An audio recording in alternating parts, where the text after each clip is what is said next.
From a pitch perspective, the more you wear an idea, the more it fits you and you're comfortable with it, the easier it is for somebody like me to say, tell me more. That's a quote by Brad Field. Welcome to this third week of this 30-day live stream on entrepreneurship. My name is Jürgen Moors. I'm a coach, a strategic advisor, and a consultant. And after the first 2 weeks, we now enter in week 3, talking about practical steps and strategies for being a successful intrapreneur. Things hands-on that you can use to become a successful intrapreneur, something that you can learn and master yourself. And as you already understood from the quote, today we will talk about pitching. Pitching your ideas, pitching your innovations, because it is something that you will have to do a whole lot, especially inside a large corporation when you want to drive it, when you want to change it. And one of the crucial things that you will have to learn is that I myself, as a successful entrepreneur before, I pitched a lot of ideas. And if I look back at the time, there were moments where I got really frustrated with pitching the idea that I thought, well, why doesn't this pick up? And one of the things one of my colleagues once said to me, he said, Jürgen, I've learned in the meantime that there is a right moment for everything. And the more I thought about it, the more I understood there was some value about it. There is a right moment for everything. If you know that your company is going through a downturn cycle, come with ideas that fit to that cycle. Don't come with something fancy that will, of course, aid your company in the long run, but maybe it's not just the right moment. And that is something that you have to learn, that there is for every idea the right moment, the right place. And a lot of it is also dependent on who is my audience? What people am I talking to? So, and that brings me to, if you have an innovation, if you have an idea and you want to start pitching it, you want to bring it into your organization, then you have, first of all, have to prepare your presentation or your pitch. And of course, you know everything about the idea and what you want to do, but you have to prepare yourself for the pitch itself, meaning to understand who is my audience.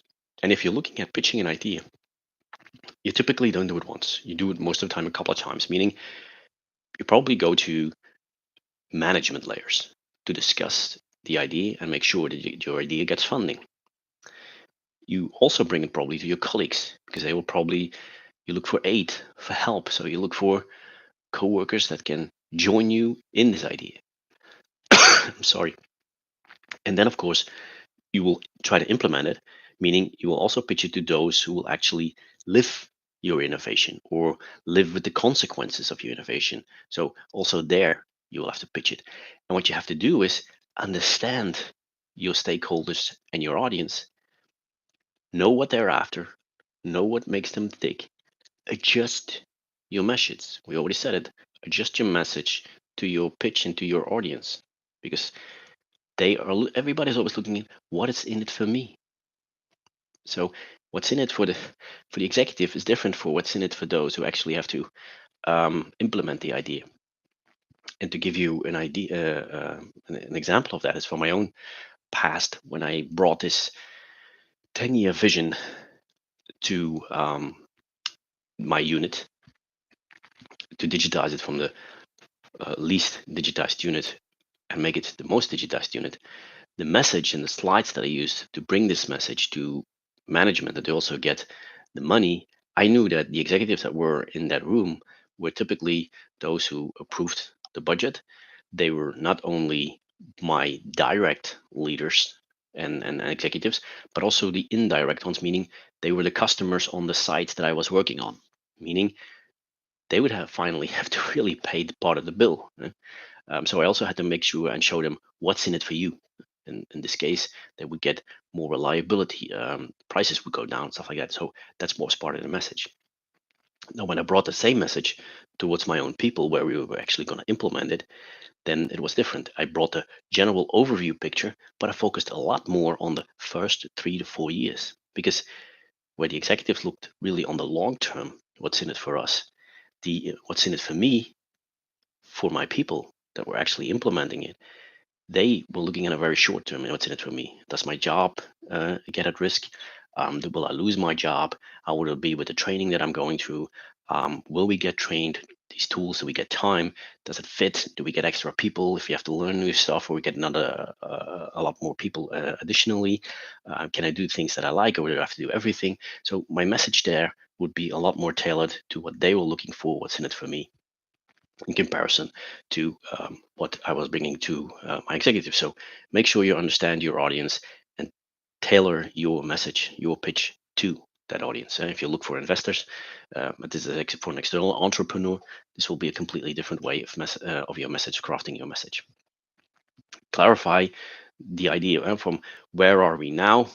What is the problem if we stay on this course, or what's the problem that we might have right now?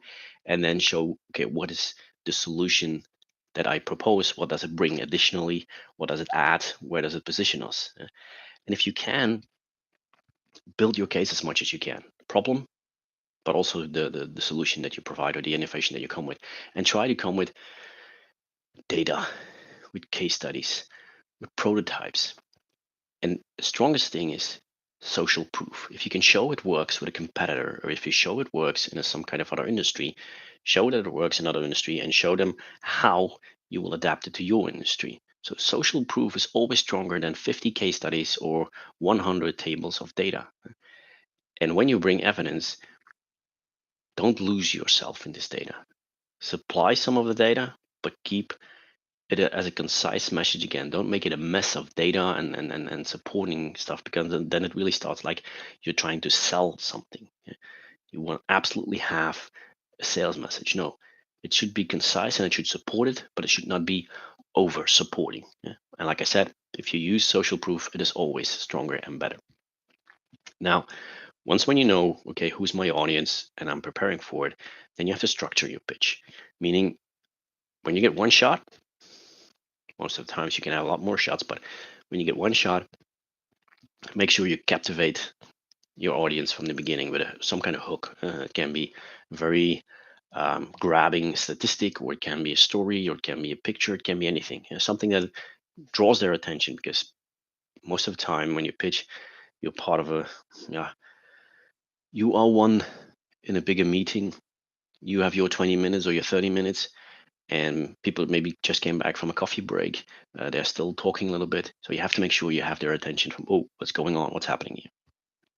Very clearly, like I said, make sure that you define your problem, and then how are you going to solve it with your idea, your innovation. Show them the benefits and the impact, like I said, and tailor those benefits, the impact, tailor the problem that I just discovered or just talked about also towards your audience. When I pitched my idea about this 10-year transformation, the problem that I talked about towards the management was from a different level than the problems that I talked about for my towards my people. For the management, it was from our costs are systematically going up. If we don't do anything in the long run, we become a lot more uncompetitive. We see that the technology is moving forward faster and faster, whereas towards my people, I was showing them, look, we're becoming less competitive, but we're getting more and more tasks. At the same time, there's more and more bureaucracy. We have to find a way to do a lot more job and tasks with the same amount of people and the same amount of time, because it will make us competitor as a unit, more competitive as a unit. And then how the digitization would fit into that. The digitization is, with those steps, we can actually put towards management a huge step forward and make our unit ready for what's coming after that, because we can tap into 5G, we can tap into other stuff. And we're here is we say from, okay, we start with some basics, and later on we can build onto that towards my people from this is the beginning, but on the long run we go further. And then ask what you need.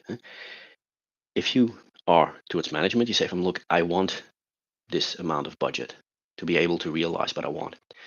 This is my timeline. These are the resources. Whereas where you're going, in my case, where I went to my people, I said, I look for volunteers. I look for people who want to be the ones that become the champions of the tablets. I'm looking for people who want to be the champions of a robot and stuff like that. So I looked for something else than in comparison when I went to management. But when you go to management, but similarly, when you go to other stakeholders, is be also ready to cut up your project. Meaning, sometimes people are a little bit overwhelmed by the size of a breakthrough or radical innovation. At that point in time, give them, and I know that is sometimes counterintuitive because also I had these projects where I said yeah, but I can't cut them up. It would ruin the project. Not necessarily you have to cut up the project, but you can think about what are my prerequisites? What's the basis that I need? For instance, it could be an investment in IT infrastructure, or it could be an investment in a certain type of hardware before you actually can start doing something. Maybe when you cut up your idea, said, okay, we still have some budget. We are on the management side now, this year left. I can give you the money for the hardware this year, and then we can look at how we can fund your project next year. So be ready to also do that. So make sure that you already have an idea where, if the question comes, would I be able to bring in different steps or make the investment possible in smaller steps. When you deliver your pitch, when you're actually standing in front of it, make sure that, and here comes the quote, is really important, you own the innovation. You understand the innovation. You believe in the innovation. You are that innovation. Make sure of that. And that means rehearse your pitch. Make sure that it's clear. And why is rehearsal so important? Do it in front of a mirror because it shows you whether you're confident or not. And standing with a certain confidence there and with a certain amount of humor there is really, really important to make it a nice story that people believe in you. But at the same time, it also helps you to see from all the slides and the pitch that I make, is there a normal, regular flow in my story? Because sometimes you will see that when you were building it, it all looked fine. But then when you're actually talking it, when you're saying it, you suddenly notice yeah, but here there is some kind of gap and people have to bridge it. It's never good when people have to bridge it. It should flow in, this ear in through the brain and that ear out. It should flow into people's minds. Engage with your audience when you actually bring the pitch. Use eye contact and divide it equally. Don't give one person because he's the CEO, don't give him all the attention or her. No, give everybody the same amount of eye contact.